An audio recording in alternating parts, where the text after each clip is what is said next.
Hello everyone, my name is Radhika and on behalf of MTT, I welcome you all.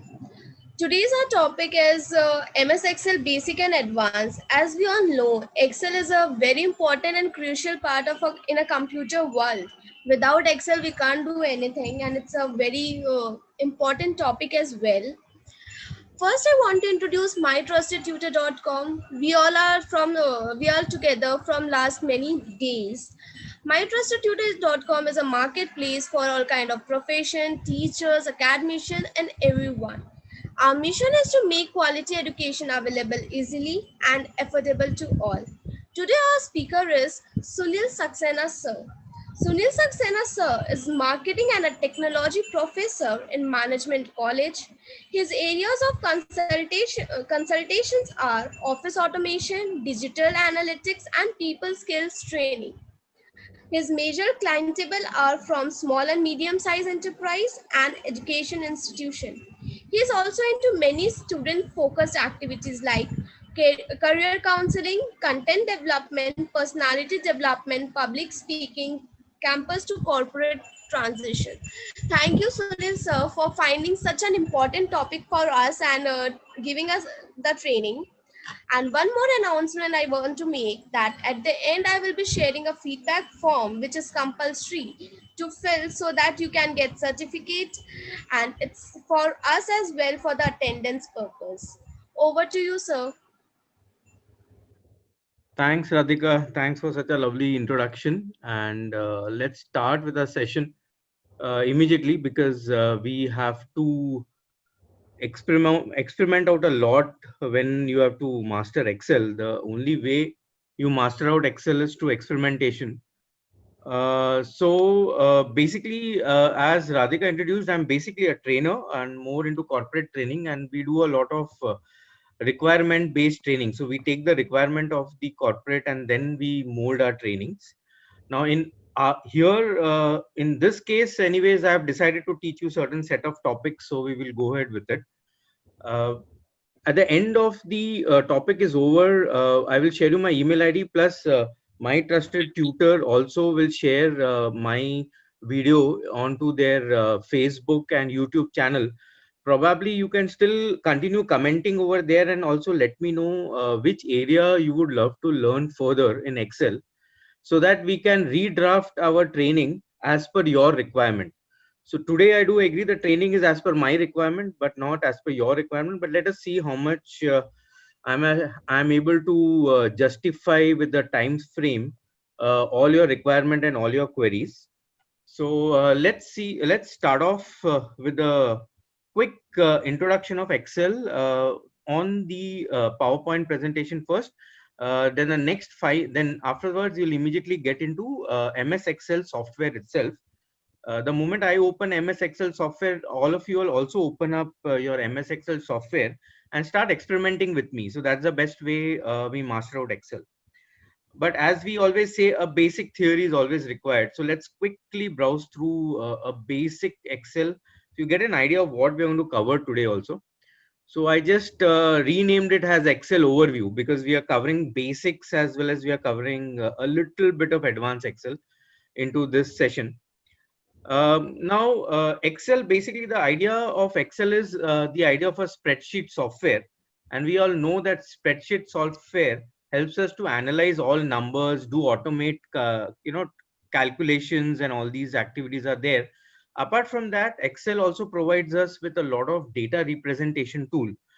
Like pivot tables, charts, graphs, all these tools are also used for data presentation activities.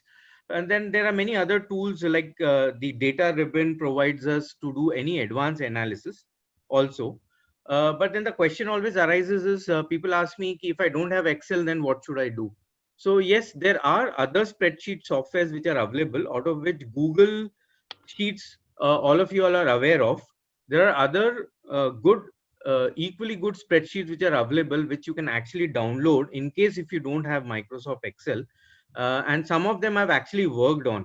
Like Open Office is a very good software which gives you a combination of Word, Excel, PowerPoint, and MS Access. You can just download. It's a free available software coming from the freewares, and you can just download and you can start working on it.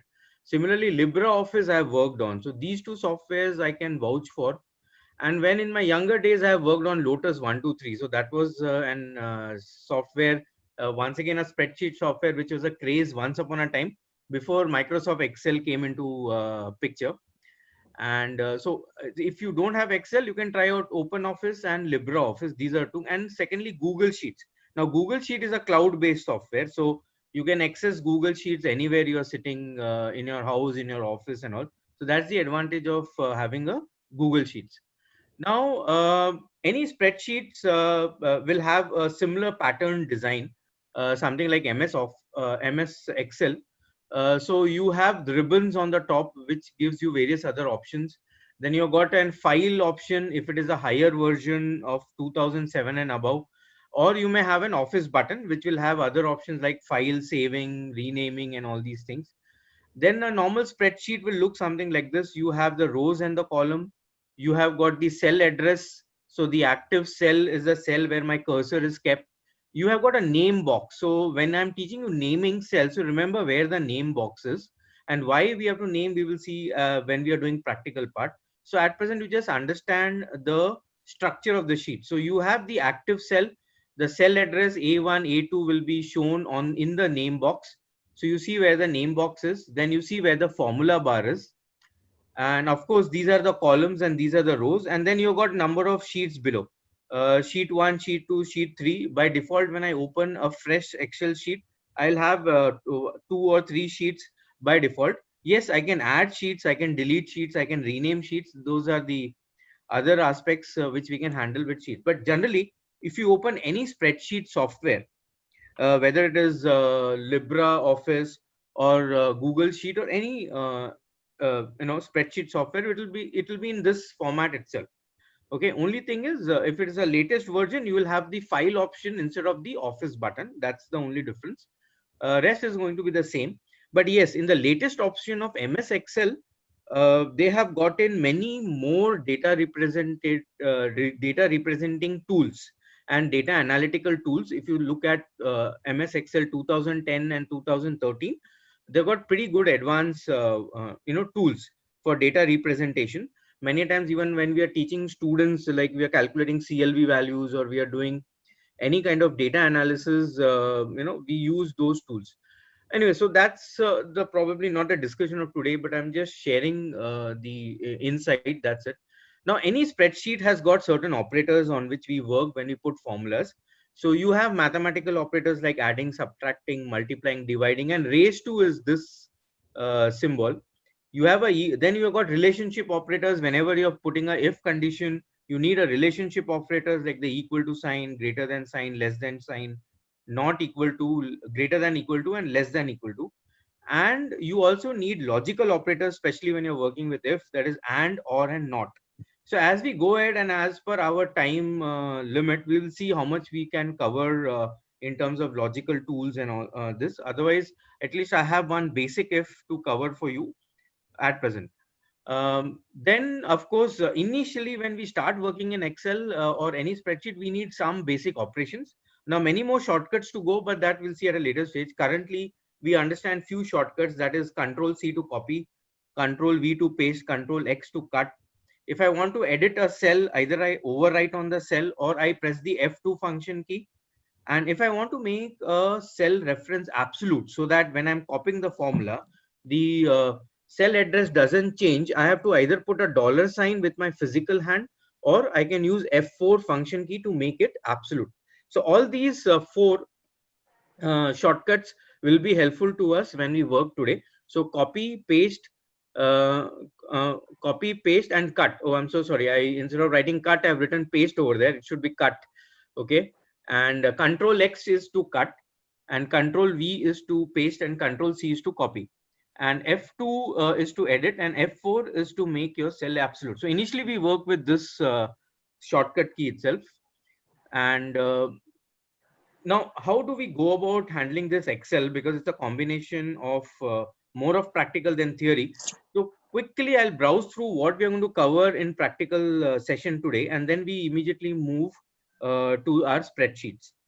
Now, my advice is, in case if you have a set of questions, probably we can take it up in the end, so that I'll finish off my entire gamut of what I want to cover today. So initially, we will play around with a little bit of basic formulas. Probably many of you may already be knowing these formulas, but let's learn a few basic concepts of Excel, like what is relative cell referencing, what is absolute cell referencing, linking cells using these basic formula, what is function in a function, and how a function is evaluated, and all these basic things. We will use these basic formula to understand how does Excel work and how does it evaluate formula. Okay. So once again, the same sheet you will see on my Excel file the moment I open the Excel sheet. So we'll just go ahead with this and we'll start practicals there itself. Now, similarly in Excel, if it's a very basic equation, you don't have to worry about the Bodmer's rule. But if the equation gets more and more complex, you have to worry about the Bodmer's rule. Like suppose if I want to add 10 plus equal to 10 plus into brackets 4 into 3 raised to 2.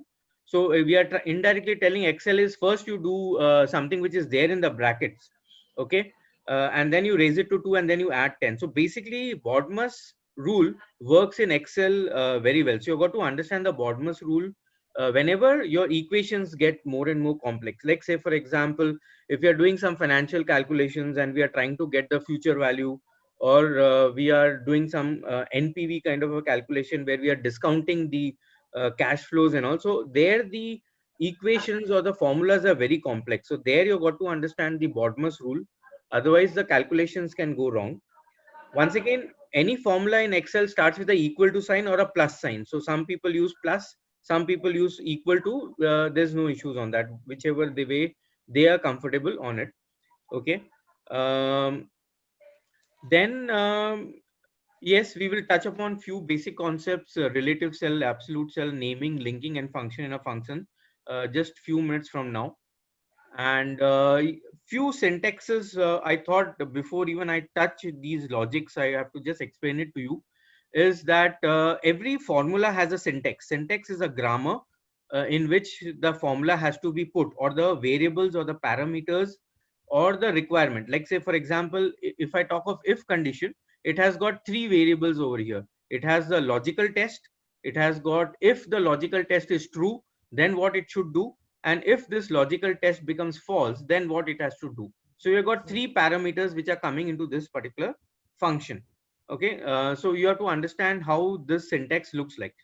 And for beginners who are not good in programming or coding, and if they have to write a if condition, their thinking process should be simple, like this.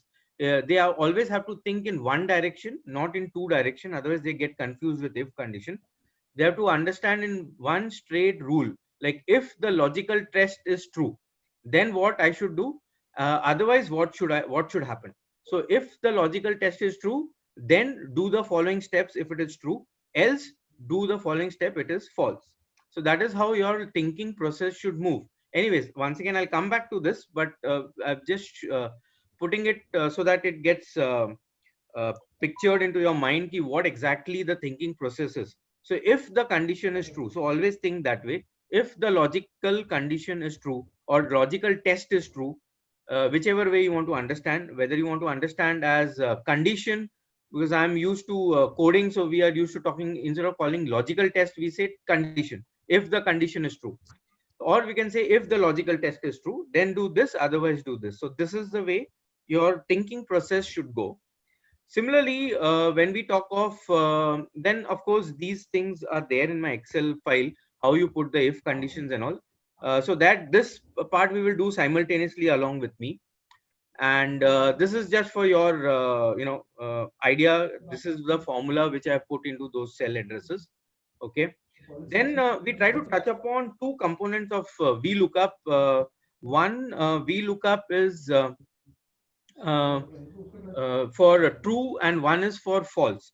Now VLOOKUP, why do we use a VLOOKUP kind of a situation is when I have a particular database which is given to me, and based on the database I'm going to pick up some values for doing any further computation. So for here, for example, I have a database of a tour menu and I've got the tour code, and if somebody comes and asks me ki I want say Europe, So what I will do is I'll put 17 over here. The moment I put 17 over here, automatically the tour name should come here, like Maldives should come here, and the 10 days cost and the 14 days cost should be displayed over here. Okay. So here, when I'm saying tour code, or when I say a roll number, or when I say an employee code, I'm referring to one particular record itself. Say if I say tour number 17, then I'm referring to Europe. 10 days is 1,21,000 and 1,65,000. So the moment I put a code, it becomes an absolute cell referencing, because I'm not saying somewhere in between. Okay. Okay, let's understand this the other way around. Let me show you a second situation. Now, okay, this is the formula component of this sheet. So that is nothing to worry about. We'll have a look at the formula component. Say, for example, I have a situation where I have got marks and I am putting a grade. Like, say, if I say marks between 0 to 35 has got a pass class, or say sales commission. So sales between 10,000 to 2 lakh has got commission so much. So whenever something is in between, it becomes an approximate lookup. And whenever I say, if it is something like absolute, like roll number 21, or employee code number so and so, then it becomes an exact value referencing. So VLOOKUP has got two aspects. One is the exact value referencing. Second is the approximate value referencing. Just understand in one direction. Approximate value referencing is used when the figures are somewhere in between. Suppose I say commission in between this and this. Okay, if I tell you marks in between, say 35 to 40, means he's passed or he gets an A grade. So anywhere in between becomes an approximate match. And the moment I specify a roll number or an employee code or a material item code or whatever it is, it becomes an absolute match. Okay, or an exact match, whichever way you want to understand, exact match or the approximate match. Now, whenever I put true and false, automatically the exact match and the approximate match happen. Now, what is this? True, whenever I put true, it means approximate match. That means the marks are in between, the sales figures are in between, something in between. And whenever I put false in VLOOKUP, it becomes an exact match. So roll number this, so employee code number this. So it becomes an absolute and exact match. And a VLOOKUP has got certain ingredients. As I said, a formula has a syntax. So you need a lookup value. So here say enter tour code 19, 21, 17, whatever I put becomes my lookup value. Then I need a table array. So table array is nothing but the database table from where I'm going to pick up the data. Then I need the column index number. So the column index number is counted as the first column in my table array is 1, 2, 3, and 4. Now this is here to understand, because certain functions may take it as 0, especially when you handle certain financial functions and all. Here the column index number is 1, 2, 3, and 4. How much ever big your table is, you start from 1 and keep on numbering it as 2, 3, 4, 5, 6, 7, 8, 9, 10. And then you have to give whether it is true or false, whether it is an absolute cell referencing or approximate cell referencing. Okay. And this is the formula which we put up for VLOOKUP. Now, guys, I've just given you a gist of what we are going to cover, and this Excel sheet. You can keep the Excel sheet with you. This is once again the formulas, and down here is the formula which we have put over there for that. Now, what I suggest is let's open up Excel sheet and let's start experimenting all what we had planned to discuss. So I'll quickly share out my Excel sheet, and all of you also open up your Excel sheet, and let's quickly discuss out and have a look at what we want to do. Now, I also have copied the slide onto my Excel sheet so that the connection keeps happens, so that you don't get confused whether I'm doing something else or something else. It's the same thing, but only thing is now I'm just demonstrating it for you all. That's it. So basically, in case if you have received the Excel file, it's great. Otherwise, you can just type. A reason I took very small case studies is because you all can immediately type it up and be ready to experiment out with me. Now, first we'll experiment out is relative cell referencing by putting the basic formulas. Then we experiment out is naming cells. So this we will handle in the first case to understand what is it. Then we understand naming cells. Okay. Then we understand function in a function. Then we understand the linking cell concept, and then we understand the absolute cell concept. So that's the sequence we go.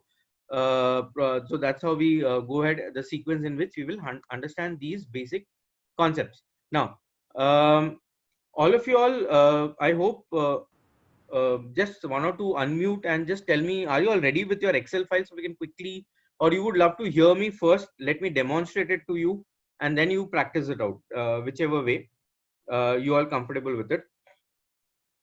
So guys, let's start with the basic functions and understand what is relative cell referencing. So as you all know, when I talk in terms of functions in Excel, I can do a physical equation also. I can actually add now what is this? First let's understand what this entire thing is all about. So I have a name over here. I have got Q1 sales, Q2 sales, and Q3 sales. These are all my sales, guys, and these are the sales which is done in the various quarters. Okay. So for example, like I want to take the aggregate sum of all the sales in Q1, Q2, Q3. So or at the same time, I can also take individual sales summing also. So suppose I want to know total of Rajesh, how much has he done it? So there are multiple ways of people doing it. Either I select individual cell address. So I just bring my mouse there and I physically select individual cell addresses. Okay. That way also I can do the addition, or what I can do is I can actually sum. What I can do is I'll say equal to sum and I give the range. I give a quick range of this and then automatically it understands. So whenever I'm giving range, it becomes B2 colon B3, B5. So whenever I put a colon, it indicates it's a complete range. Okay. Now this is a continuous range. So continuous range, why? Because I'm taking from B2 to B5 totally. I'm not saying add B1, then add B3 or B4. So I'm not asking of non-continuous range. Okay. In case you want a non-continuous range, just put a comma there and give some non-continuous range if you want to add. So basic thing you have to understand is if it is a continuous range, you just give a straight range, just mark it with your mouse and go ahead with it. If you want a non-continuous range, you have to just give a comma and choose any other non-continuous range which you want to add. So it becomes addition of non-continuous range. So comma makes it non-continuous, and if I just put colon, it becomes continuous ranges. So this is what you have to understand. Now why this relative cell referencing? Because suppose if I put a formula here, now instead of sum I've just added up this way, physical adding you can call it, and if I just pull this particular formula, so you have this pull handle over here. Now once again, multiple ways of doing it. I'm not stopping you all to experiment. You can say Control C. Okay, what you can do is you go and say Control C, and normally when we teach students, we tell them don't use mouse, you start using keyboard. So what you do is you mark where you want to paste it with your shift and the down arrows and just say Control V. Okay, or if you don't want to do that way, you can just quickly put in the formula and just pull the entire range, and then you'll see automatically the adding is taken place. Now why does it happen? It's because of relative cell referencing. So if you see, if I just double click on each cell, you see the cell reference is changing, right? So so the moment I'm changing the cell reference, you see the addition is taking place. Now B2, C2 and D2, and here what's happening is it's so if you see the color combination also, you know, this is a way Excel helps us to debug also, from where we can come to know from where it has picked up what range. Okay, so you can see the changing in the cell. So that is known as relative cell referencing. Similarly, any formula you put in, I just have to pull and I get down the relative cell referencing and absolute cell referencing. Now, I just have stopped with some. Let's do max and min using naming cells. And let us understand where the naming box is and why this is important. Especially when we take a lot of financial assignments, the lot of sheets which come with a lot of namings cells. Now let's name certain cells. Say for example, I want the addition of quarter one. I want the maximum sales in quarter one. Okay, I want maximum sales in quarter one, and similarly maximum sales in quarter two, and quarter three. So rather than I can do it rather than doing max. We know this function pretty well. All of you must have already been working on it. Instead of saying that max, what I can do is I can give some name to this particular range of cells. So I have to what? How do I go about naming cells? So first step is I mark the cell address which I want to name. Okay, I come down to the name box, and I just give some name. It could be any name. Like say for example, I give the name as QT1, that is quarter one. Okay, I can give my name, I can give any name I feel like giving, as long as you remember the name. Otherwise you'll forget what name you had given to that particular cell. So give some name by which you will remember. Okay, and don't forget to press the enter key. So the moment you press the enter key, the name gets registered over there. Okay, now here what it has done, because I've given QT1, you know what did it do? It actually jumped to that particular cell address where QT1 is. So basically now we cannot give this name as QT1. We'll have to give some other name. Otherwise it went down to that particular cell address. Okay. So let's say, uh, say sales figure 1, we can put it something like this so that it doesn't jump to any address. Otherwise it will once, even if I say S1, it will jump to that particular address of S1. So let's say SAL1. Oh, so this is, we even have this. Okay, so we'll have to give some other name by which it doesn't jump to any particular address. So let's say Q1 once again becomes the name. So let's say ABC करके दे देते हैं for it, so it doesn't jump out. Great. So it has taken ABC. Then let's put some other name. Let's put it as PQR. Okay, and then let's put this range as XYZ. So XYZ. So now what I do is, once I have named the cell, and especially naming cell helps us when there are huge range to be marked. You know, these are all small ranges. I can understand, we can add up with in 2 minutes itself. But if there are huge ranges, an entire Excel sheet or half of a sheet, there it's always safer to name the given cell address. So naming indirectly makes the reference as absolute cell referencing also. So then I put max and I put ABC. Okay, the moment I put ABC, you can see it is immediately taken up the marked cell address. Okay, and now suppose, let's see what happens if I just copy it. Will it work or not? So when I copy it, what it is doing, it is taken ABC, ABC, ABC. So indirectly what I have done, as I just told you, naming cell makes the cell reference absolute. So what happens is it actually takes only this range. So when I want to add up over here, I have to give that particular name for this particular range which I have given. So if I say PQR, then it understands, okay, this is this particular range. Okay. So these are the 2-3 features you have to understand of naming cells. One is the cell reference also becomes absolute. Okay. And naming cells helps us when the marking of sheets are huge. And suppose I'm having a VLOOKUP to be done, but an entire sheet has to be looked up as a data sheet. The entire sheet I cannot keep all the time marking, all the time going and marking. So I give it a name, and then it becomes absolute also. So I don't have to worry, because in VLOOKUP anyways we have to use the table range and make it absolute. Okay. Why? Once again, because of relative cell referencing. The moment I copy, the cell address of the table will also change, which I don't want it to happen. Okay.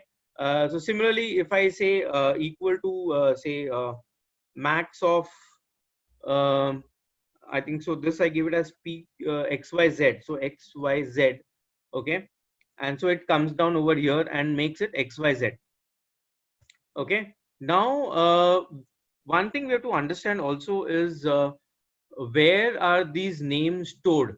Okay, whenever a sheet has got a lot of names, sometimes we tend to get confused which name for what reason we have given. So you have to understand where this name is stored. So the name is always stored in formula. You click on the formula ribbon. Just make a note of it in case if you're writing it down. The name is stored. Where is it stored? In the formula ribbon, and it is stored in the name manager box. Okay, so all your names, all your adding, deleting, editing can be done using these names.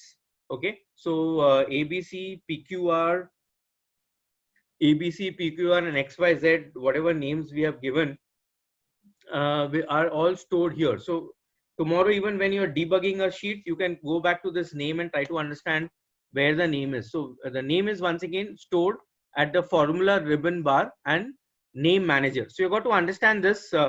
Probably at this level, you may not really require this part, but then when you go into more complex calculations and when you're debugging certain sheets, where macro coding and all has been done, you will require to understand where all these things are kept. So once again, guys, min, once again, it's a very simple formula, min and a given range. So suppose if I'm selecting a given range, automatically it will tell me ABC, and it will allow me to go ahead with that calculation. Same thing is with the average. So if I say equal to average, now here in average, we don't have AVG. We've got a complete average option over there. And then we have to select the entire thing, and then we press the enter key, and the entire calculation comes in front of us. Okay. Now, like suppose if I calculate min max this way, what happens? It is taking PQR and it is saying 500 is the maximum over here. And if I'm taking average, it is calculating average for PQR. So if I'm, you have to understand. So when I'm copying it down, it's working fine, but I'm putting it horizontally, it will not work fine because these are 2-3 different ranges. Okay. So you got to understand how it works. One more thing with naming is, if I add something new over here, suppose I add another sales guy over here by some name and put some figures here, that name, because of the naming is not going to consider this part. So either you have to delete the name, okay, and recreate the name again. Or one more trick which I can tell you is you insert a row over here, okay, and put his name over here and put his sales over here. So what happens is automatically you'll see the name expands itself and takes this. So that is one way of working with naming. Okay. Many more things about naming, but just will limit it to this. So one is that naming helps me to mark a range very fast, especially when complex formulas come in. Naming helps me to make a cell reference absolute. Okay. And where the naming is stored, it's stored in formula ribbon and name manager. So that is what you're going to understand with it. Now, so we have just relative cell referencing. Once again, when the cell reference changes, naming we have just learned, and also it helps me to make it absolute. Now there's another way of making things absolute. We can do it, but before that, let's understand linking cell concept. Now linking cell concept is another very simple concept, where if I want to link a given cell, but you can link only one cell at a time. It is not like linking multiple cell. Say for example, I have a subtotal over here. If I add everything over here, okay, and I want a subtotal, right? Why is this not coming here for me? Yeah. Now suppose if I have got some kind of a subtotaling here of all the sales or something like that, and now I'm going to take this particular subtotal in some other location and do some more calculations on it, or whatever I want to do. I have to just say equal to sign and link that particular cell address. So the moment I've linked that particular cell address, any changes I do anywhere, suppose I make it say 6,000, automatically you will see the link wherever I put in will change. Similarly, I can link sheets. So if I want to link another sheet, I simply go to another sheet.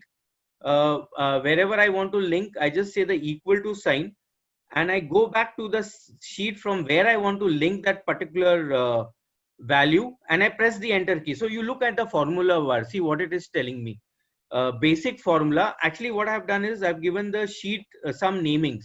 So instead of saying sheet 1, sheet 2, sheet 3, it is giving that name of that sheet, exclamation mark and E7. So it tells me that you're linking the E7 sheet, E7 cell of from this particular basic formula sheet, and now it is not yet linked because I have not pressed the enter key yet.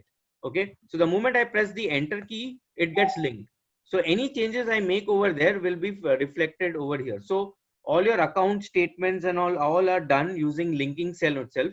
So you have a trial balance in one sheet, and then you got a P&L account and a balance sheet in another sheet. You have to just change the trial balance figures, and with the help of linking cells, the entire accounting happens in 2 seconds. So that's the power of this particular small concept called linking cell. Now, once again, naming cell, once again, absolute cell referencing helps you also to create absolute cell referencing. Just a minute, guys. Just hold on. Just a minute.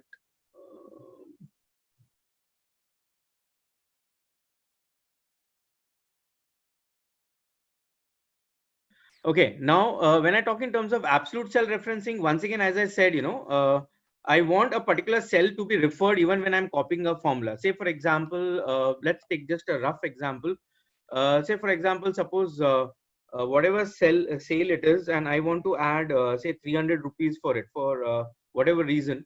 So what I do is I say equal to, and as usual, I put in my standard formula over there. I'm adding and I'm adding, and once again I'm adding this, and I want to add this cell called G1 with this. Now when I press the enter key, it works fine at the first level. The moment I copy it, what happens is, if you see, okay, let's, this is getting too big, so we put it 1000. So now what happens is, if you see, when I double click on it, first case it is G1. Now second case it becomes G2. So it is not actually referring that cell. So in that case, what we do is we either physically put a dollar sign, whichever way you are comfortable in. Okay, and we put $1, $G1. Okay, or the best way is, especially if it's a big range, how many dollars, how you cannot physically put the dollars. So we click on that particular cell address and we press the F4 function key. Now I'm doing it from my laptop, so I have to press the function button and then press the F4 function key. So automatically the F4 function key will put the dollar sign for me. So that's how it becomes an absolute cell referencing. So now when I copy this given cell address, you will see it doesn't change. Okay, so that is what I talk in terms of absolute cell referencing. That's how it is. Okay, now so we have finished off with the relative component. Absolute cell address doesn't change. How do I do it? I put a dollar sign. Naming cell we know very well. Linking cell we have understood. Now what is this concept of function in a function? Now in Excel, as you go ahead, you may have to put in 2-3 functions when you are working in Excel. So you have got to understand how does the Excel evaluate these functions. Suppose if I have a VLOOKUP in an if, or a VLOOKUP with certain string functions, or if conditions with certain set of string functions and all that. So it happens. As and when we go ahead, the calculations gets more and more complex. So how do I go about understanding function in a function? Now there's a difference between nested function and a function in a function. So when I say nested function, means the same functions are being nested in, like if in a if in a if, that becomes a nested if. Function in a function means two different functions put together. Now just try to understand this basic concept, and just try to understand the coding point of view of how this entire thing works. Say for example, I want a max output of a given range of 2 minimum cases. Suppose I say now I can either fill in the data like this physically, or I can choose the cell address, whichever way I work on it. Okay, and I say there are 2 min functions. Now what I want Excel to do is I want the, now see, I have to understand the brackets also. So my max is the final output. I've got 2 minimum functions under the max. So minimum function also has a syntax. You have to open and close bracket. The second minimum function also has a bracket, open and close bracket, but I haven't closed the bracket of the outermost function, that is max. So I need another bracket over here. So what I'm trying to tell Excel is, see, I want the maximum value as an output. So final value should be maximum out of the two minimum ranges. That is what I'm trying to tell Excel. Now, how does this actually work? As for a programming point of view, you have to understand this. Now, which function goes into which function? So that also you have to understand very well. Now, there are 2-3 set of rules. You can make a note of these rules. How do you understand which function in a which function? Now, you have to understand this basic logic simple in a very simple manner is the innermost function. First step is the innermost function will execute first. That is what you have to understand. So innermost function will execute first. If you're writing down, just make a note of it. If I've got more than two function, then the execution is from left to right. Okay, first step is the innermost function fires first or executes first. If I've got more than one inner function, then the inner function, the leftmost will start first. So it will start from left to right, the execution component. Okay. And the third rule is the output of the innermost function. The output of the innermost function will become the input of the outermost function.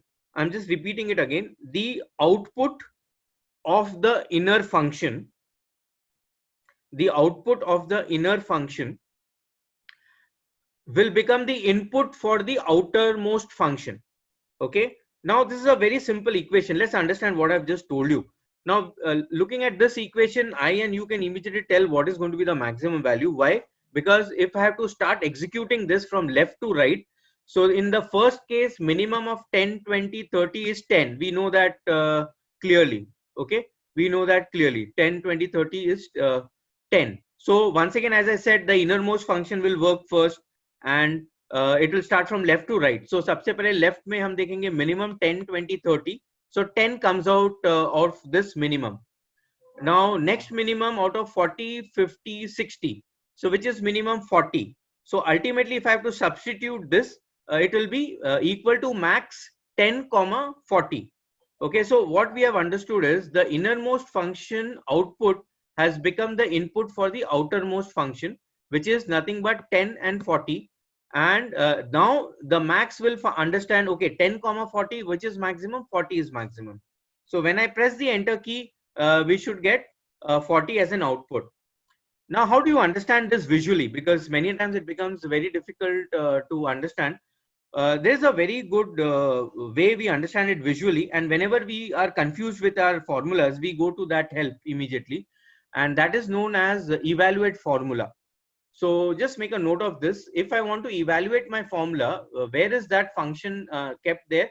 It is in formula, evaluate formula.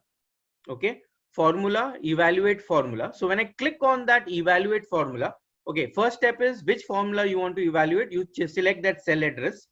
Then you click on the evaluate formula and the evaluation window will open in front of you. And you have to just keep clicking on evaluate and see what it does and whether it is doing the way we want it to happen. So I click the first evaluate, you see it removed out 10. Then I click the second evaluate. Okay, so now 10, 40, and so finally what is the output? 40 is the output. You want to restart it and have a look at it. Once again, click on evaluate. Okay, give another click on evaluate. And then finally click the final evaluate, and then you get the 40 as an output. So next time, whenever you're doing complex if, or you're doing a combi of if with a VLOOKUP, or you're doing a string function with a if with a VLOOKUP, any combination, any confusion you are in, you immediately go, and if your logic is not working perfect, immediately go to formula tab, evaluate formula, and have a look as to how the evaluation is happening. So immediately you will come to know where your logic is going wrong, and you can rectify that particular logic. Okay, so once again, function in a function, that is what function in a function is all about. And the rule, as I said, is very simple. Innermost function will fire first. If there are more than one function, then left to right will happen. Then the output of the innermost function will become the input for the outermost function, and the final evaluation is going to take place. Okay, So that's what quick basics if which I wanted. I thought I'll cover. I've just quickly covered up this basic formulas of if and basic characteristics of Excel sheet. Now there are many more basic characteristics, but that probably will cover at a later stage. We'll quickly move and understand now if and VLOOKUP as we had discussed and I had promised you. Let's tackle out basic if, okay, and at least let's tackle out VLOOKUP function, and let's understand how it works. Now, once again, for beginners who are absolute beginners in coding or trying to understand how logic development is taking place, don't think in two directions. Just think in the direction in which the logic has to be written. It's as simple as that. Say, for example, I've got two cases over here. Let me expand this sheet for you so that you all can see it clearly what I'm actually putting in the data. I've got two case studies here. Suppose these are marks of some students. Okay, and then as per rule, especially I teach the postgraduate, so any marks less than 50 means he has to be marked as fail. Okay, so just think in that direction. So if anything less than 50 means he fails, otherwise he passes. Okay, so as per our logic is what if I have to say equal to if my logical test will be what, marks less than 50. If this condition is true, then I have to put FAIL a string over there. Otherwise, I have to put a string called pass over there. So if it is true, if this logical test becomes true, then I put fail over there. Otherwise, I'll put pass. Why I'm saying, why not the other way around? Yes, I can check the other way around also. So if marks are greater than 50, okay, then the only thing is the true and the false value will interchange. That's it. But at present, especially for beginners, don't get confused by looking at two directions. Okay, just think in the direction in which the your manager has told you ki this is how the logic has to be developed. So you just think in one direction. So I have told you the rule is very simple. If the marks are less than 50 means he should fail. Okay, so now first case the marks is 50. Okay, so this is not less than 50. Okay, so here he will get pass. Now 40 obviously is less than 50, so fail should come here. Now 70 anyways more than 50, so the pass should come automatically over here. Okay, once again 44 is once again less than 50, so the fail string should come here. So that is what I want. Now here, because there are 4 or 5 marks, I can do it physically. But if it's a huge sheet, I need a formula. So how do I fire this basic if condition? Once again, guys, think in just one direction, in the direction which the rules are there. Now, once again, you can even name these marks can be also given a name. You can give name as marks and also put formula. Okay, that way also it can work fine for you. Okay, or if you don't want to give a name, you can directly use a cell address. So I'll say equal to if, and where is my marks kept? Marks kept in the formula cell called A2. So I'm selecting that. Now, is this a logical test? No, not yet. Why? Because I have not put less than, greater than, equal to, not equal to. So it is not still a logical test. So how do I convert this into a logical test? So what is the rule? If the marks are less than 50. So let us put it as it is. So if the marks are less than 50, what should happen if the value is true? He should be marked as fail. Okay, so I put a comma sign, that is the syntax. So logical test comma the true value. Now here I want a character string to be displayed over there. So that is the reason why I'm putting a character string into double quotes. If it was a number, like in the second case we are calculating 5% and 10% of HRA, there I will not put a double quote. So whenever it's a character string, I put into double quotes and I say FAIL and complete the double quotes, otherwise it will give me a syntax error. And I put the false component also over it, and I will say if it is less than 50 then he fails, otherwise he is going to pass. So I put a pass string over there and I complete the brackets and I press the enter key. So by default 50 is becoming pass. Okay, why? Because the condition is becoming false. Now whichever way, now let's try to not don't understand the way I'm telling you, understand the way Excel evaluate formula is telling you. First let's take the case of 50 marks. Let's see how it understands. So here if you see here, if A2 less than 50, I say please evaluate this. So it is saying, oh, 50 less than 50, true or false. Okay, by default I know it is false. Okay, so if it is false, then I should not execute the true component, I should execute the false component. So automatically it executes the false component. Similarly, let's take 44 where he is marked as fail. Let's see how it evaluates. Go to evaluate formula and it'll say, okay, A6 less than 50. Let's see what is it. Okay, that is what, that is actually 44 less than 50, true or false. Okay, so if the, now as I told you, whenever you're coding, you have to always think in the direction, if the condition is true, then what should I do? Okay, so if this condition is true, now yes, in this case the condition has become true. So what it will do is it will execute the value in the true part. So automatically you see it is saying true and false accordingly. Okay, once again let me just demonstrate it to you so that you understand the logic. Say let's take 70 marks and we see how it understands this. If I say evaluate 70, so these are all equations, you know, we have done these equations in school level, you know, so these are all nothing but equations. Okay, 70 less than 50, true, false. Oh, it is false. So then let me go to the false component and execute that part. Okay, similarly 44, let's take 40 again. Okay, and understand how it evaluates quickly. Yeah, so 40 less than 50, true, false. What is the situation? Oh, this condition is true. So that means I have to execute whatever is mentioned in the true component. Okay, now if doesn't understand pass and fail, it only understands this condition. If pass or fail ki jagah I can put some any other rubbish also, it will just put that. Suppose if I say something like oh karke like this. Okay, so what it will do is it will execute, it will put that O over there, right? So let us copy and see what it is doing. Okay, so wherever that they are failing, it's an O which is coming over there. That's it. So it doesn't understand pass and fail. It only understands the logic, what logic you're giving over there. Similarly, if I have to, if I just for your understanding, some people may say, no, why sir, why this way? Suppose if I say A2 greater than 50, then what happens?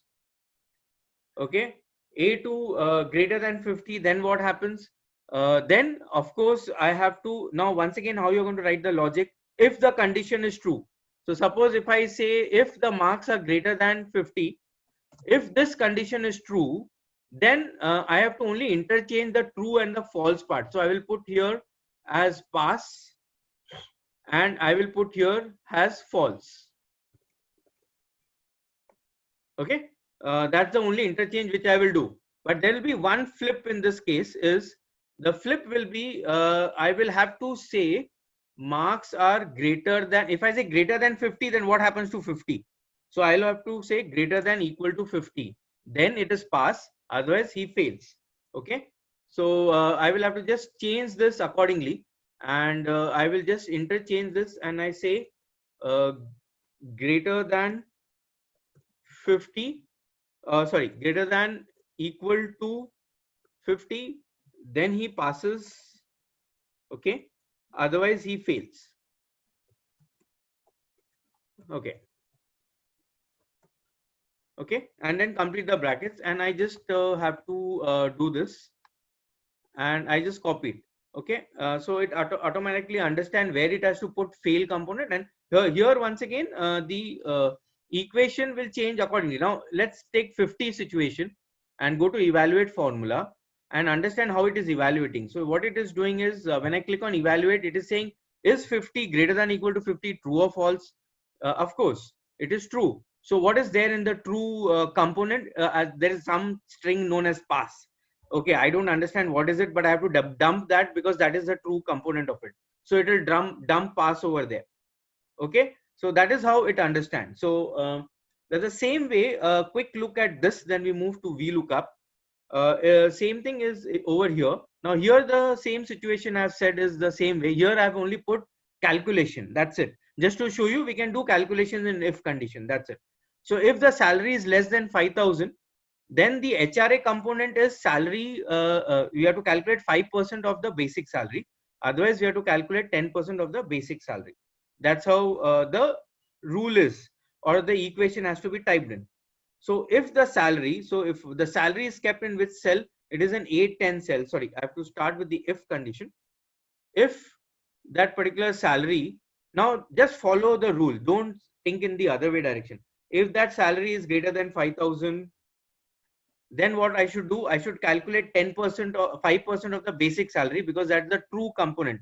So once again, I will use the cell address. See, sometimes people make mistake of putting 3,000. No, we are not hard coding. We have to soft code, so that when I copy it, the cell address will change. So we always choose the cell address. Don't forget that. Into 10%. So into 10 divided by 100, which if you're comfortable with this, or into 10%, so it will automatically calculate the 10% and display the 10% over there.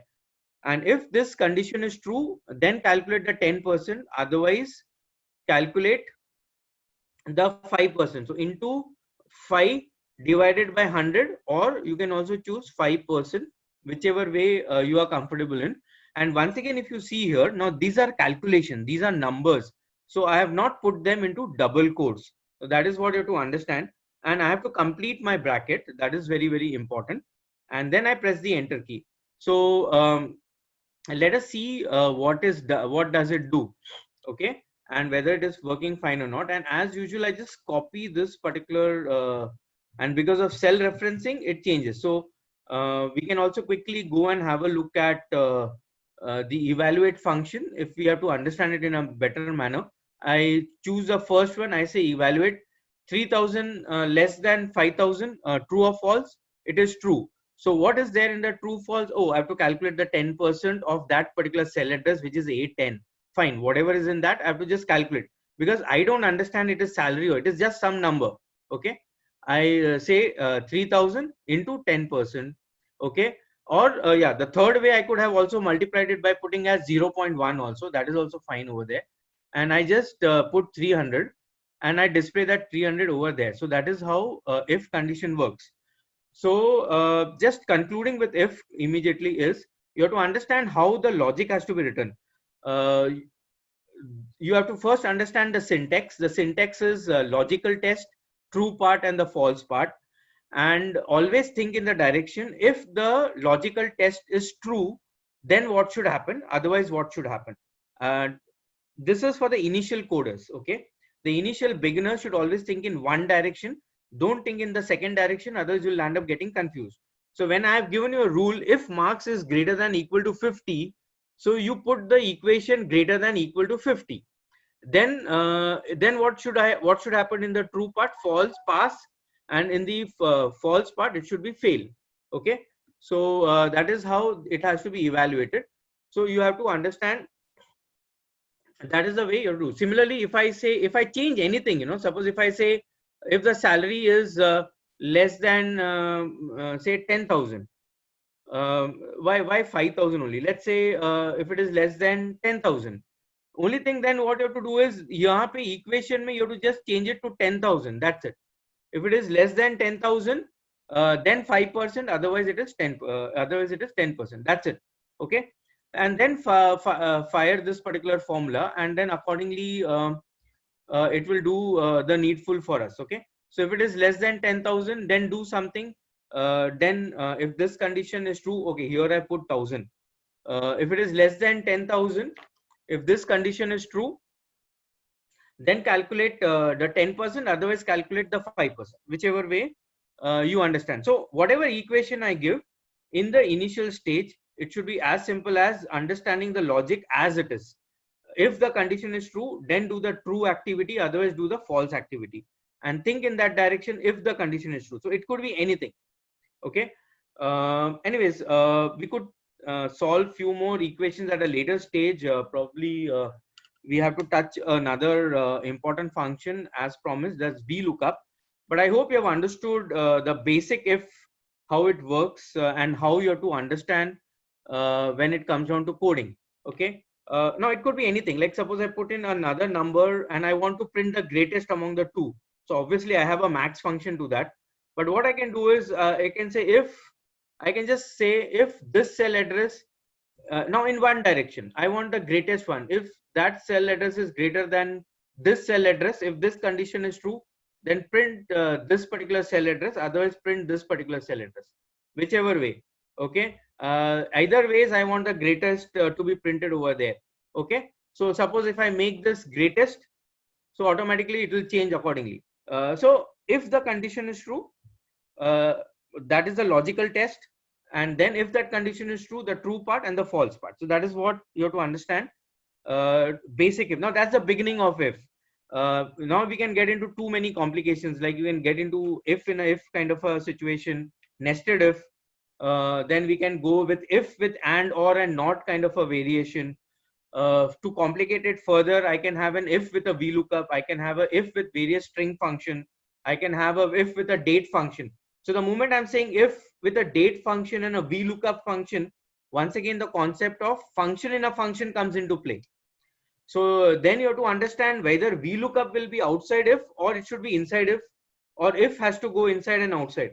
So for that, the rule of function in a function you have to understand as to which is the innermost function, which output will become the input of the which function, and what final output you want at the end of the day. Like in the function in a function situation, I wanted the final output to be maximum. Okay, so whatever function I put into, the final output should be maximum. So accordingly, the innermost function will work and the outermost function will get the data and it will execute. So anyways, function in a function, we can go on. There is no limit to examples when it comes to function on a function, guys. Now guys, a quick look at VLOOKUP. I know it's a bit fast, especially for beginners in Excel. We are moving pretty fast looking at our time limit. Anyway, so let's have a look at the first case, which is absolute cell referencing. Now this case is an exact cell referencing, or it's an absolute cell referencing, whichever way you want to understand it. Okay. Now why I'm saying absolute cell referencing is because the moment I put the tour code here, suppose I put the tour code 17, I want the tour name to come here and the 10 days and 14 days to come here. Okay, the moment I say tour code number 20, so Mauritius should come here and the 10 days and the 14 days should come here.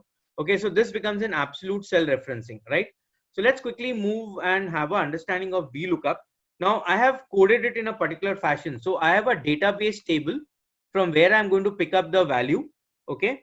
Then I have got a lookup value. So based on the lookup value that is entered tour code, I'm going to query something in some other cell addresses. So that's the whole scenario created for you.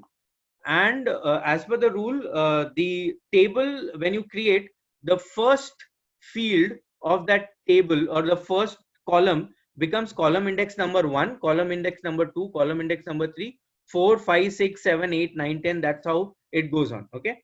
And for purpose, I have put the code first. I have not put tour code somewhere in between, because VLOOKUP will work only in that particular direction. It will work from left to right.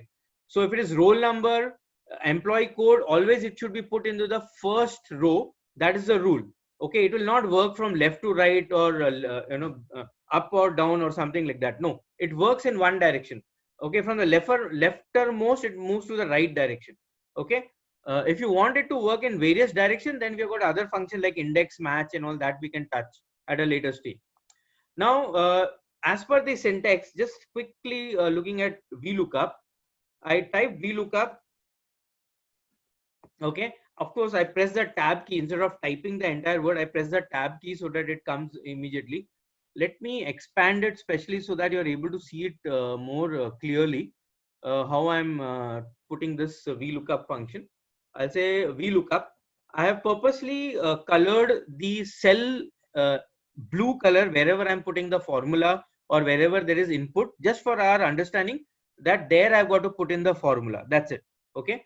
Now, first is the lookup value. Now, lookup value is a value based on which VLOOKUP will go to the table and hunt our data. So for example, in the enter tour code, if I say 19, VLOOKUP will go onto my database table and see where that 19 is first. Then it identifies the 19, okay, in the table array. Then it will understand key, okay, now in this row, which column index number data I have to dump in that given cell. Okay, so that's the entire logic how it works. So once again, suppose if I say VLOOKUP, which is my lookup value, is a cell address called A11. That is my lookup value. And I put a comma as per the syntax. I select the table array. Now, when I'm selecting the table array, guys, I'm not selecting the heading. Try to understand that. I'm just selecting the main component of the table array. No heading, not even column index number. No, this is for our reference I've given you so that you understand what is 1, 2, 3, 4. So the yellow color band is just for our reference. It is not a part of any formula. So I've just selected the main table. Okay. And now here, guys, we are not copying the function. Okay. So I need not even make it absolute. Why? Because it is just one entry. Okay. But suppose if I copy this from to other cell, then the cell address will change. So it is always safer. Either I name this, I give a name to this particular table array. Okay. Or I choose this entire thing and press the F4 function key. So in my case, I have to press the function and F4 function key. So it will make it as absolute cell referencing. So the table array has to be created as absolute. Most of the time, it's better to name it so that that confusion doesn't happen. So suppose if I name this as tour, TOUR, I name it as TOUR. So that is what I've named it as, and I press the enter key. So what happens is when next time when I am doing VLOOKUP, okay, and I press, suppose even I don't remember the name, I just mark this entire thing, it knows, okay, this is the table array. Okay. Anyway, so this is a wrong input here. I have to put first syntax. What is the parameter, the ingredient? Lookup value. So which is my lookup value? The place where I've written enter tour code, that is A11. I'm going to put in the code. What is going to be my table array? Fine. This is my table array. So I select the entire table array. Now here, I don't have to press the F4 function key because I've given a name to that particular table array. Okay. Then I put another comma and I say which column index number the tour name is kept. Okay. Why? Because I am putting this formula in the cell called tour name. So I have to pull the tour name over there based on the lookup value. So how do I make VLOOKUP understand that this tour name is in which cell or which particular column? I have to refer to column index number. So now we understand that tour code is column index number 1. The tour name is there in column index number 2. So I will put number 2 over there so that it understands that suppose if I say 19, it has to pick up Maldives, nothing else from there. So column index number helps VLOOKUP to understand as to from which column it has to pick up the data. By mistake, suppose I say 2, suppose instead of 2, I put 3, then what VLOOKUP will do, it will not pick up the name, it will pick up the 10 days costing of the data. Okay. Suppose if I by mistake, if I say 4, it will pick up the 14 days. Okay. So it will not give an error. Of course, if I say something like 6 or 7, which is not there in my column, then it will anyways give me an error. Okay. Let's say we want the name. So we choose 2. And once again, we have to tell VLOOKUP whether it is an approximate match or an exact match. So here, the moment I say tour code 17, 18, I want the data of that only. I'm not saying tour code between 21 to 30. So then it becomes approximate, something in between. This is an exact match. Why? Say roll number 31, that exact guy will get up. Okay. I'm not saying roll number between 31 to 40, please stand up. Okay. It's not an approximate kind of a situation. So I press the tab key, or I can type FALSE also, and I have to complete the brackets. Now you cannot give VLOOKUP in one shot for 3 different queries. You need 3 different VLOOKUPs. Okay. So that's the reason why I have done this. Now I have to press the enter key, of course. So once I press the enter key, it gives me an NA. Why it gives me an NA? Because it's not able to understand what lookup value. I have put nothing in that lookup value. So it is obviously going to give me not applicable. So let's put in some lookup value and see whether it is working perfect or not. Let's say I want Far East. So Far East, the code is 18. So let us see whether it's picking up Far East for me or not. Yes, it's picked up Far East. Okay. Similarly, suppose if I say 21, it should pick up Switzerland for me. Yes. Suppose if I say 17 over here, yeah, so it should pick up Europe for me. So fine. So this code is working fine, and it is understanding key from where it has to pick up data. Now, similarly, guys, I can just copy it as it is. Only thing is when I copy this, my I don't have to retype my formula. But then there is an error here. Why this is an error here? Let us see that. Okay. Now let me double click on this 10 days. Now see, there are two errors. You know, one, table array is not an error because it has taken as tour, or I mark it absolute. So anyways, the table array is not going to change. False is also not an error because anyways it's an absolute lookup. Now what is an error? One error is the lookup value. See, B11. It should not be B11. See what it is showing B11. When I copied it, it became B11. So what I do is I just rectify my formula. I say ki okay, it is not B11, it is A11, or I can make that cell also absolute so that when I copy, it doesn't change. Depending upon the situation, you can make it absolute. You need not make it absolute. Once again, another error is 10 days is in which column index? It is not in column index 2. It is in column index 3. Sorry. So first step is let's put this proper. Then I come down to column index and I change it to 3. Okay. Why? Because it is 10 days. So 10 days is in column index 3. So it will tell me now, for example, 17. 17 is Europe. And what is the 10 days cost? It is about around about 1,21,000 something. Okay. So I press the enter key and it is picking up the exact value for me. So the moment I'm changing anything, suppose I say Mauritius 20, it will pick up Mauritius, and from the third column index number, it is going to pick up this 68755. Why? Because this is the not the second, the third column index number. It is going to pick up the 10 days. Similarly, here also the same two errors are there. One is once again the lookup value I have to change, or I make it absolute. In this case, I can make it absolute. So not an issue. So when I'm copying, the cell address of the lookup cell doesn't change. Okay, but I cannot make absolute is the column index number, because this I have to put it as 3 over here. Sorry, 4 over here. Why? Because I have to pick up 14 days. So 14 days is in column index number 4. So I put 4 over here and I press the enter key. So if you see 20 is Mauritius, it's picked up 68,755 perfectly and 82,000 perfectly. So now if I make any changes, suppose if I put okay, let's put 18 and let's put a wrong number also and see how it reacts to it. And now moment I say enter key, automatically Far East will come, because 18 is Far East and the 10 days tour is 58,775 and 75,000. Suppose I put some crazy number, like suppose if I say 400 here, obviously it is going to give me an NA. If I put a negative number here, also it is going to give me an NA, because it doesn't understand that particular number. So it is NA for this fellow. Why? Because it doesn't understand. Oh, number hai nahi, to how it is going to pick up, right? So I have to put a perfect number so that it works for me. So this is absolute cell referencing. Concept is the same, even in approximate cell referencing, which we will do it in 2 minutes from now. The concept is the same. You need a lookup value, you need a table array, you need a column index number, and you have to tell whether it is true or false. So true, approximate value; false, it is an exact value. In very old version, it was 0 and 1.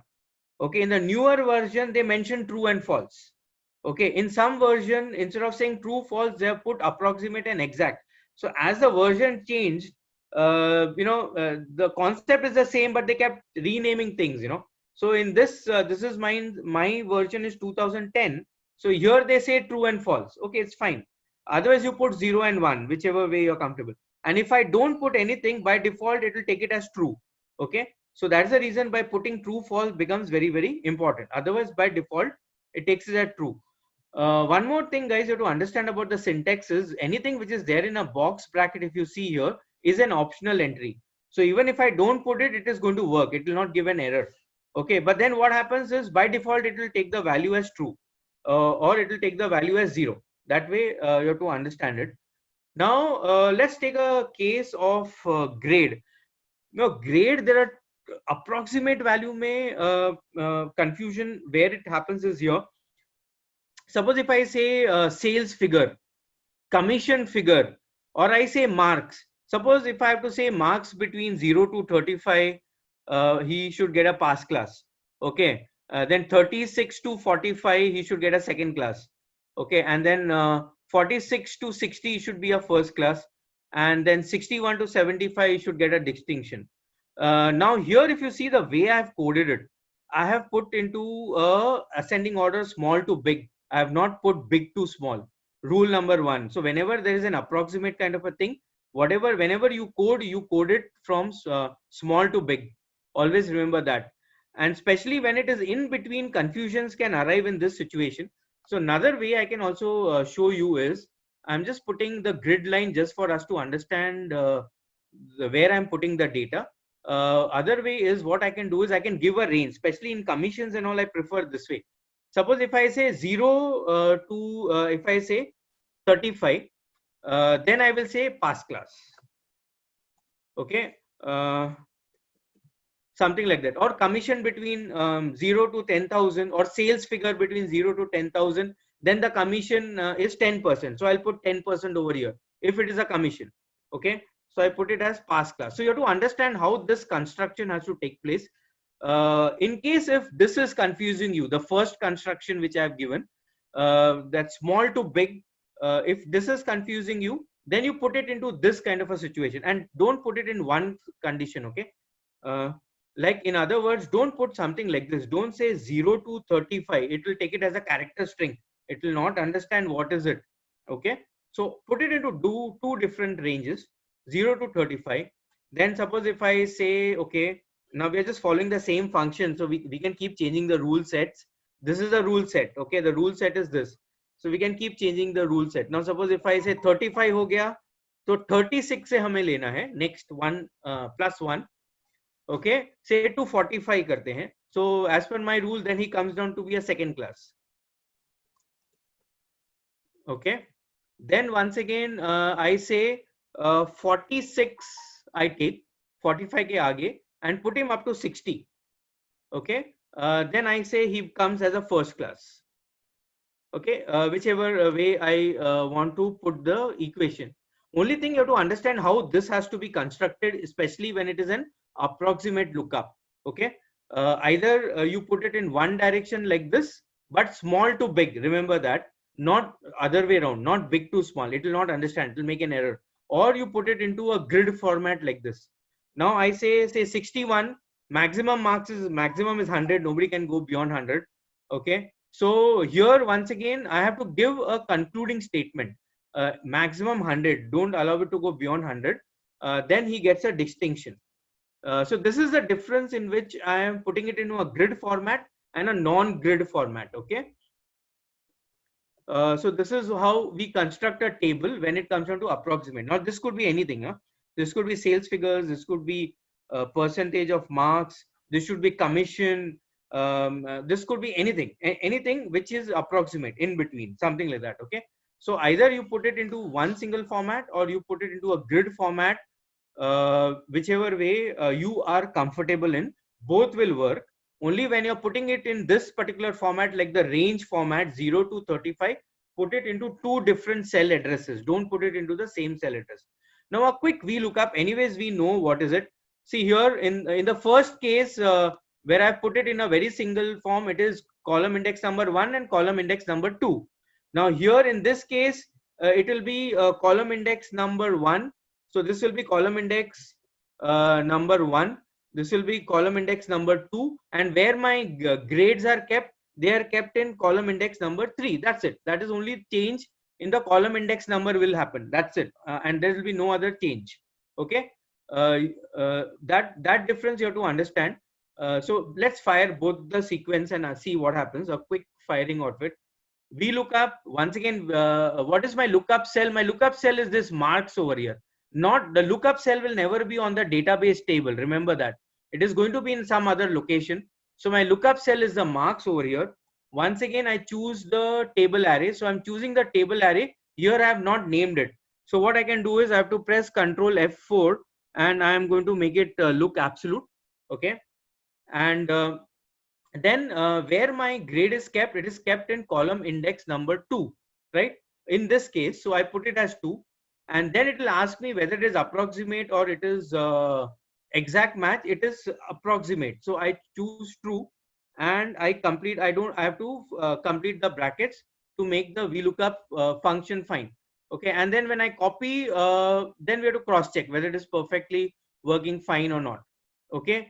Now let's fire the same situation over here. In this case, suppose I just copy this for our understanding, or I can fire it besides this itself. I say equal to VLOOKUP. Okay. Once again, my lookup value is marks is the same. Now I am just changing my table array. What I'm changing, I'm choosing the table array is this, and I have not taken the extra columns because they are all blank. Okay. So I've only selected my table array. Of course, don't forget to make it absolute. Alt F4. Sorry, mine will be function F4. And which is my column index number. Now I'm selecting the below table. So my past second distinction is in column index number 3. So I'm going to put 3 over here. And I am going to choose approximate value by pressing the tab key. And I complete the bracket. So here the only difference is my table array is of 3 columns instead of 2 columns, and my past, second, first class, that is a grade component, is kept in column number 3. That's the only difference. Okay, rest all is the same. The lookup value once again is the same where the marks are kept. Now I press the enter key and see what it does. Okay, and then of course I have to copy. Now once again it will work fine for me. Why it is working fine for me? Because I've made it absolute. Okay, getting this clear. Now here when I'm copying this, here in this case it is giving me a second class when I'm putting something between 36 to 45. So why it is not giving me a first class? So that means somewhere logically we have not put this table correctly as per the requirement of the first table. So then what we do is we go to our debugging cell and try to understand why that logic is not working. Or why that mismatch is happening. Getting this clear?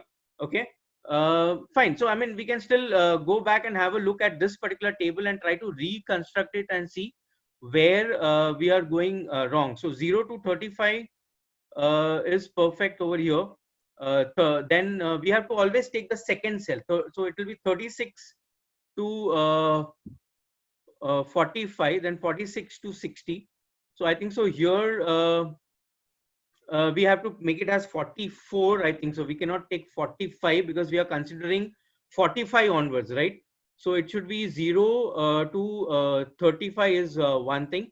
36 to 44 should be the case over here, and then 45 here to say 60 if I take. So this once again 60 is another component. So I take it to 59.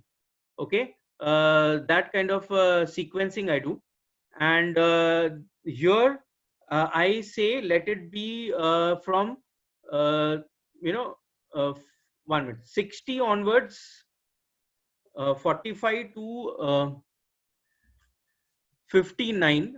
That is no 45 to 60. I want a first class, right? So let this be 60 itself. Okay. And let this be 61 to 100. Let that become a distinction. Okay. Yeah, somewhere still the logic is not fitting into this particular table. So we'll have to sit and probably debug where this particular range is still why VLOOKUP is not able to understand this particular range, or somewhere down the line this table logic is not working fine. Okay, but this is a typical scenario when you choose a approximate cell referencing. So when you're creating the table or the database has to be perfectly created with a perfect logic, then it understands. So we can actually go back, and why it is understanding as a second class, we can actually go to data, and we can come here and check. Sorry, we can go to formula, and we go down to evaluate formula, and we can understand how where it is. So 44, what it is doing is uh, 44. It is coming here, and it is evaluating it properly as a second class. So and here 45 तक second class है, तो हमें यहाँ पे थोड़ा change करना पड़ेगा. हमें प्रोबेबली यहाँ पे 45 करना पड़ेगा इसको. ओके, एंड यहाँ पे इसको 46 to 60 लेके जाना पड़ेगा. Okay, so somewhere that equations we have to change. 0 to 35 नहीं आएगा, सॉरी, यहाँ पे फिर 34 आएगा. Okay, and then this becomes from 35 to 45. Okay, so accordingly it changes. Still somewhere down the line we have to recheck our equations in which we have fitted it. Anyways guys, I mean just we conclude with this kind of situation, but then I hope you have understood the entire pattern in which the VLOOKUP concept works, the way you have to frame the database table, and the way you're going to debug in case if there are some errors which are happening, right? And especially when it is an approximate match, the major confusion arises. So it is always better, don't put it in this particular format. This is a format which I don't generally recommend because it gets more confusing. It is always better that we put any equation in a column format where we have got two different cell addresses which are coming in. Okay guys, so I end it up here. We can still go ahead and try debugging probably at a later stage and finding out where the values are misinterpretation is happening anyways. But anyway, so I just end up my talk over here.